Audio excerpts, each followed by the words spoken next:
Doctor से appointment ले लिया, उससे करा लो जी। तो जो मैं आपसे शेयर कर रहा हूं कि हमें आप अपने जीवन यापन के लिए एक मिनट राजेंद्र जी, यदि मैं हम्म, आपसे कहूं कि कैंसर बीमारी ही नहीं है तो हाँ, आपकी प्रतिक्रिया क्या होगी?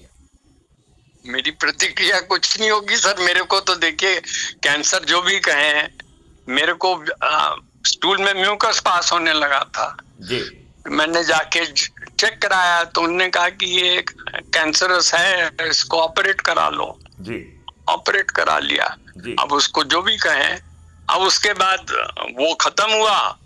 3 साल से कुछ नहीं था। अभी थंब में नेल के नीचे अगेन दे फाउंड कि I have a cancerous growth and that is the Bombay doctor told my daughter ये इम्प्यूट कराना पड़ेगा। जी। तो इम्प्यूट करा लिया। तो अब चलिए मुलाकात करते हैं, मैं हाजिर होता हूँ। एक मिनट, अभी अभी अभी ये विचारार्थ, चूंकि हमारी हर वार्तालाप रिकॉर्ड होती है तो ये विचार जो है ये रिकॉर्ड हम्म, हो रहे हैं। और हम्म, ये क्राइम फ्री भारत एक यूट्यूब चैनल है, उस पर पब्लिश भी होते हैं। हम्म, क्योंकि मैं इसे एक ऊर्जा मानता हूँ, हम्म, इसे दो व्यक्तियों के बीच का आपसी संवाद ना मानकर एक हम्म, विचार मंथन मानता हूँ। जी जी जी। और वो पारदर्शी तरीके से विचार मंथन लोगों तक पहुँचे, क्योंकि ये हम्म, पत्रकार तो पहुँचाएंगे नहीं, ये तो सब बिके हुए हैं, ये तो कोई नहीं गोदी मीडिया बन पहचानता। गए हैं, ये तो अपने जीविकोपार्जन के लिए मालिक पर और सरकार पर आश्रित हैं। तो मैं एक मूल बात पे आना चाहता हूँ कि आपको 2 बार हम्म, कैंसर हो गया है, 2 बार ऑपरेशन हो गया है। हम्म, इतनी विभीषिका से गुजरने के बाद यदि मैथिली शरण गुप्त आपसे ये कहें कि कैंसर बीमारी नहीं है तो हम्म। आपकी क्या प्रतिक्रिया होगी? मेरी प्रतिक्रिया तो ये होगी कि सर जानकारी और लेनी चाहिए मुझे मुझे, आपको थोड़ी। आप तो बता यदि रहे हैं कि यदि जो आप यदि आप मुझे इजाज़त दें तो मैं बताना चाहूँगा कि कैंसर है क्या। हम्म, देखिए, ईश्वर ने आपके शरीर को इतना चिंतन से, इतने प्रताप से अद्भुत शरीर की रचना की है, और आपके शरीर के अंदर ही आपको स्वस्थ रखने की क्षमता भी रखी है। हम्म, आपके अंदर इम्यूनिटी दी है, आपका हर सेल जो है 45 दिन में बदल जा रहा है, आपकी स्किन की सेल भी बदल जा रही है।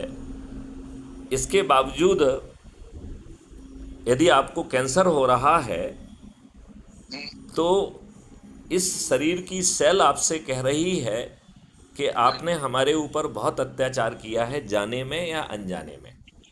जाने का मतलब है जब आपने ही खुद सेवन किया है, राइट?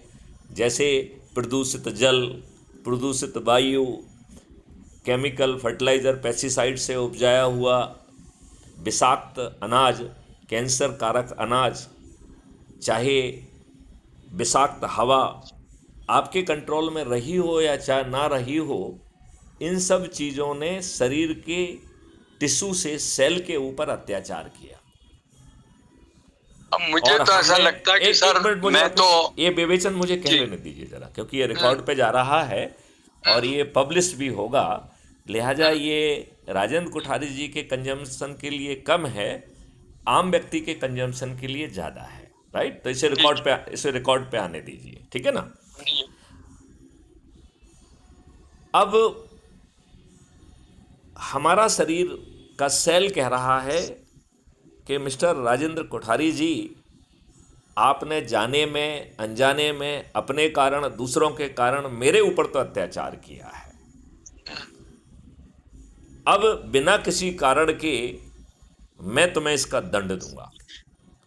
तो वो सेल कह रहा है कि बिना किसी उचित कारण के मैं बिनाइन सेल से मलाइन सेल में कन्वर्ट हो जाता हूँ, और जो मलाइन सेल होता है उसे ही कैंसरस कहते हैं। जो आप खाना खाते हैं, जो आपके शरीर की ग्रोथ के लिए, सेल के लिए और इन सब चीज़ों के लिए होता है, उसी भोजन का उपयोग करके वो कैंसरस सेल जो है वो बहुत ज़्यादा जो है ग्रोथ करती है और बहुत कम समय में पूरे शरीर में फैल जाती है। यदि हम अपने शरीर पर अत्याचार करना बंद कर दें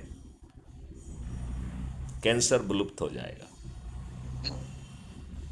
ये डुएबल है, लेकिन ये नहीं नहीं, सरकार थोड़ी आप करेगी। ये सरकार कैसे आप जो करेगी, ये बताइए ना। ना ना, सरकार नहीं सर, देखिए मैं नॉन स्मोकर हूँ, मैं नॉन अल्कोहलिक हूँ, नॉन वेजिटेरियन नहीं खाता मैं। अब फिर आपको कैंसर क्यों हुआ, आपको मालूम है क्यों हुआ? मालूम नहीं सर। मैं बताता हूँ। आप अपने कारण से आपको कैंसर नहीं हुआ, आपको दूसरे के कारण कैंसर हुआ। आपने तो स्मोकिंग नहीं की है, लेकिन जो जहर एयर हवा में डाल दिया गया वो तो आपने सांस के रूप में अंदर लिया ही है। आपने अपने तरफ से कुछ गलत नहीं खाया, लेकिन हमने जो कैंसर कारक पेस्टिसाइड और फर्टिलाइज़र डाला है, उससे हमारी फूड चेन विषाक्त हो गई है। उस अनाज को तो आपने खाया ही है। इस देश में 16 करोड़ लीटर दूध पैदा हो रहा है और 64 करोड़ लीटर से ज़्यादा दूध कंज्यूम हो रहा है। तो लगभग प्रतिदिन 50 करोड़ लीटर दूध हानिकारक केमिकल से बनाया जा रहा है। उसका सेवन तो जाने अनजाने में आपने किया ही है। तो इस पाप का दंड कैंसर के रूप में आपकी बदन की सेल ने आपको दिया है। इसके लिए चाहे आप सीधे दोषी ना हो, लेकिन कलेक्टिवली तो हम जिम्मेवार हैं। नहीं, कलेक्टिवली तो देखिए, यही तो मैं आपसे कह रहा हूँ कि पतंजलि के पास गाय नहीं है और वो कह रहा है मैं शुद्ध घी बेच रहा हूँ। हाँ, मैं शुद्ध दूध बेच रहा हूँ जी। और सब लोग जो हैं पतंजलि को ईश्वर अवतार मान रहे हैं। तो वो दिक्कत तो है। इस ईश्वर अवतार स्वरूप को राइट टू इंफॉर्मेशन एक्ट के तहत पूछ लेना चाहिए ना कि कितनी गायें हैं, आपकी गाय एवरेज प्रोडक्शन पूछ ली ना, पूछ ली। एवरेज गाय का प्रोडक्शन कितना देती है, आप इतना जो है ना बेच रहे हैं, इसको जो है ना के लिए इतनी 1000 गायें चाहिए होंगी।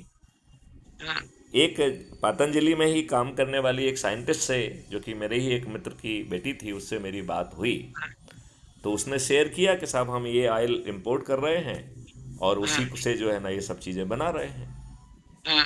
तो ये तो दुष्टता है ना, ये कानून में जुर्म क्यों नहीं है? ना ना ना ना, कानून में तो जुर्म है। और जब आप अधिकारी पद पर थे जी, तब आपने रियलाइज किया कि आपके पास बहुत पावर था जी, पर आप उसको यूटिलाइज नहीं कर पाते थे।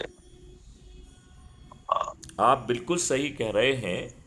खैर मैं तो यूटिलाइज कर पाया, क्योंकि किसी नेता ने मेरे कार्य में हस्तक्षेप करने की जरूरत नहीं कर पाई। नहीं, मैं हस्तक्षेप नहीं सर, जो मेरे को लगता है जी, वो ये कि आपके पास पॉपुलेशन प्रेशर इतना है कि क्योंकि मैं कंपनी की तरफ से सरकार में भी कोऑर्डिनेशन